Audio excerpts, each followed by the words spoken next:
Alors bonjour, ce soir je suis la prophétesse Esther de Nation. Ce soir je vais vous parler encore de l'esprit de célibat et comment se manifeste l'esprit de célibat. Le célibat est un démon que nous retrouvons plus dans les familles africaines liées à des coutumes traditionnelles venant un peu de totems comme ceux de l'esprit de sirène, l'esprit de panthère. Ce sont des esprits qui ont régné avec nos parents il y a de cela plusieurs années. Nos anciens, dans l'Ancien Testament, ils ne connaissaient pas le Dieu que nous prions aujourd'hui. Ils avaient une manière d'adorer ce Dieu. Ils l'adoraient en le matérialisant par des objets, par des idoles qu'ils prenaient, ils taillaient et ils représentaient sous forme de Dieu. Et ils avaient aussi des coutumes, des traditions que nous appelons aujourd'hui totems au niveau de l'Afrique.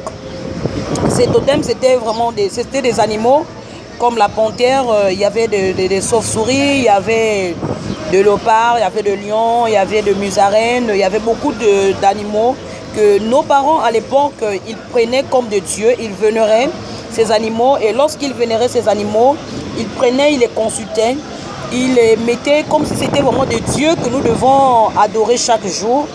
Et aujourd'hui, nous sommes aujourd'hui plongés dans le christianisme, l'Afrique en général, et au Gabon particulièrement, nous avons connu ce qu'on appelle le véritable Dieu, celui d'Abraham, le Dieu que nous ne pourrons pas représenter par des animaux ou par une image taillée ou quelconque. Et nous avons pris conscience aujourd'hui de ces choses-là et nous avons dit non à toutes ces pratiques-là qui sont les totems venant de nos parents et nos ancêtres. Et c'est comme ça aujourd'hui, le christianisme nous révolte de pouvoir couper les liens afin de se séparer complètement de ces animaux et de ces totems, parce que le chrétien qui ne vit pas ces coupures de liens ou qui n'a jamais connu les coupures de liens ou qui n'a jamais fait face vraiment à des cures d'âme, il en subit en ce moment et continue toujours à vivre parfois des situations compliquées. Tu as l'impression que tu as un homme et quand l'homme vient vers toi, parfois c'est toi qui ressens le dégoût, parfois c'est toi qui ressens de la colère et tu commences à le renier ou le chasser.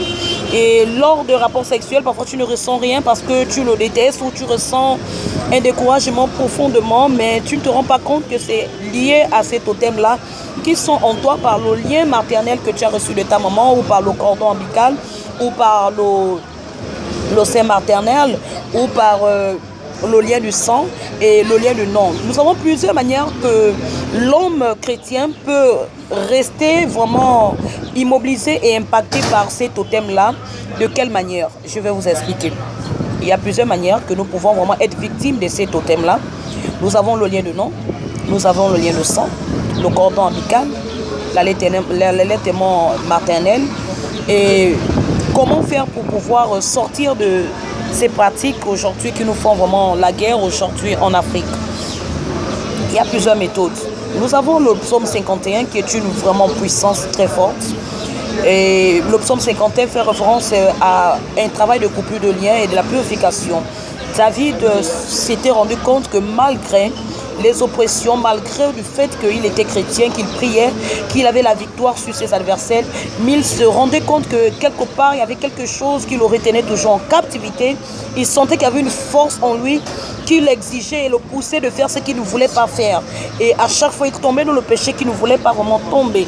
Et c'est comme ça que David va se lever promptement, va dire à Dieu, « Oh Dieu, aie pitié de moi dans ta bonté selon ta grande miséricorde, efface-moi de transgression, lave-moi complètement de mon péché, purifie-moi avec l'hypose, je serai pur, blanc comme la neige. » Et aujourd'hui, nous ne pouvons pas utiliser l'hysope autant pour moi, parce que l'hysope aujourd'hui n'est plus considéré comme une pratique qui nécessite vraiment une purification ou la coupure de ces liens-là.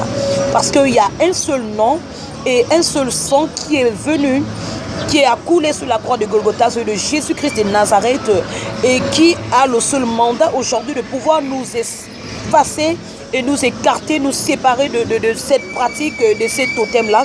Voilà pourquoi aujourd'hui, j'exhorte vraiment à tout chrétien de faire face, pas à l'hysope, pas à d'autres pratiques, mais à faire face au sang de Jésus-Christ. Parce que le sang de Jésus-Christ aussi nous aide vraiment à nous séparer de ces totems, à nous séparer de ce monde des ténèbres, des animaux qui nous réclament aujourd'hui. Parce qu'aujourd'hui, il y a des femmes qui sont dans des foyers. Mais elle a du mal à tenir longtemps dans ce foyer. Elle a du mal vraiment à résister parce que quelque part, elle ne se rend pas compte que son foyer ne peut pas être assis, mais parce que derrière ce foyer, il y a l'anti-mariage qui est là, il y a le célibat qui est là. Et le célibat là a été vénéré par l'esprit parfois de sirène, le plus souvent parfois un boumba ou un serpent, et qui est là, qui empêche à ce que cette femme-là puisse vraiment s'asseoir dans son foyer. Et qu'est-ce qu'il faut faire aujourd'hui?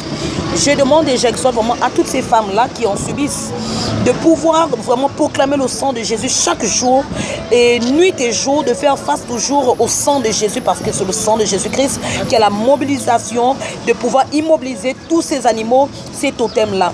Et nous avons encore autre chose que je vais vous enseigner aujourd'hui ce soir. Nous avons aussi la prière de coupure de lien. La coupure de lien, vraiment, c'est quelque chose d'important. Parce que si tu pries et que tu ne coupes pas de lien avec le nom que tu as reçu de ton Père, si tu pries et que tu ne sanctifies pas le nom que tu portes aujourd'hui, sois-en sûr que ce que tu vis aujourd'hui dans ton foyer est parfois l'origine, la cause vraiment de ces totems qui te réclament aujourd'hui, de ce nom qu'on appelle des esprits de célibat, qui est un démon qui renverse au monde et qui s'oppose au monde à ce que l'homme puisse se marier. Et le célibat n'est pas forcément seulement réservé aux femmes, non. Le célibat n'est pas seulement pour les femmes. Le célibat est aussi pour les hommes. Il y a des hommes aussi qui sont possédés de l'esprit de célibat. Parce que dans les foyers, quand il y a des problèmes, on commence à dire que c'est la femme qui a l'origine des problèmes. J'ai dit non, c'est pas forcément la femme seulement. C'est pas forcément la femme. Non, c'est pas forcément la femme. Toi aussi, l'homme, parfois, tu es aussi à l'origine des problèmes. Parce que les hommes ont tendance à pouvoir dire et faire croire aujourd'hui qui ne sont pas parfois à l'origine des problèmes dans leur foyer. Non. Parfois, toi, tu es à l'origine de ton problème dans ton foyer. Mais toi, tu ne peux pas te rendre compte parce que tu ne cherches pas comme ta femme. Laisse-moi te faire comprendre une chose aujourd'hui. Il faudrait que toi aussi, étant que homme de la maison, il faudrait que toi aussi, tu te lèves, tu pries. Parce qu'il ne suffit pas seulement de dire c'est la femme. C'est vrai que la Bible dit que c'est la femme qui bâtit le foyer. La sage, elle bâtit, la folle la renverse.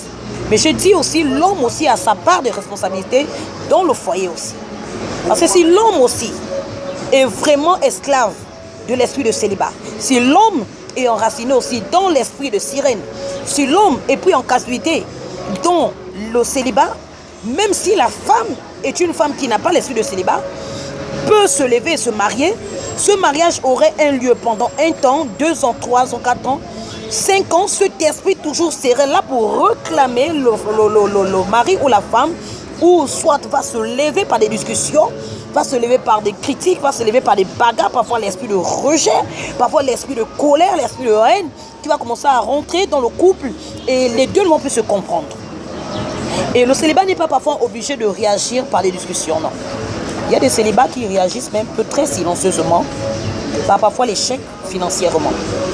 Vous avez des foyers aujourd'hui, vous êtes là, vous avez des projets, vous voulez parfois construire, mais lorsqu'il y a de l'argent, soit un enfant tombe malade, soit ce n'est pas l'enfant qui tombe malade, c'est toi qui es malade, ou soit c'est la femme qui est malade.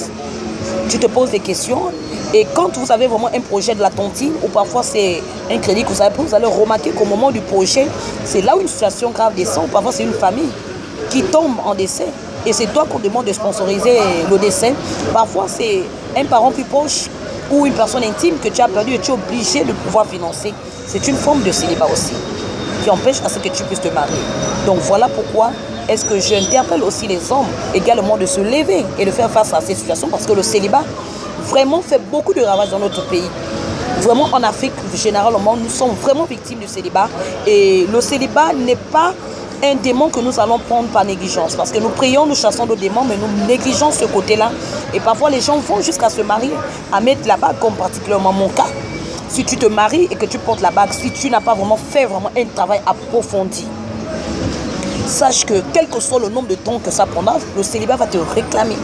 Et quand il te réclame, il est tellement plus fort que si tu n'as pas coupé dès le départ avant ton mariage, s'il y a quand même 1 centime ou quelques débris qui étaient restés en toi, même si tu te maries, même si tu traverses la couture, mais après 1 an, 2 ans, cette loi forcément va te réclamer elle va te réclamer d'une manière à une autre. Même si tu es pasteur, même si tu es prophète, même si tu es un chrétien engagé pendant plusieurs années, confirmé, baptisé, quel que soit le grade que tu occupes, tu as besoin de rentrer dans un travail d'anti-mariage et de briser l'esprit de célibat. Donc ce soir, j'étais là en direct pour vous parler de l'esprit de célibat qui fait des ravages dans notre pays, particulièrement le Gabon et en Afrique. Le célibat qui est un démon vraiment qui fait beaucoup de dégâts dans les foyers et qui est à l'origine de divorces aujourd'hui en Afrique, qui est beaucoup à l'origine des divorces aussi dans nos coutumes et nos traditions. Que Dieu vous bénisse, soyez bénis au nom de Jésus. C'était Esther de Nation en direct. Merci. Coucou, que Jésus t'aime. Amen. C'est là où on vit.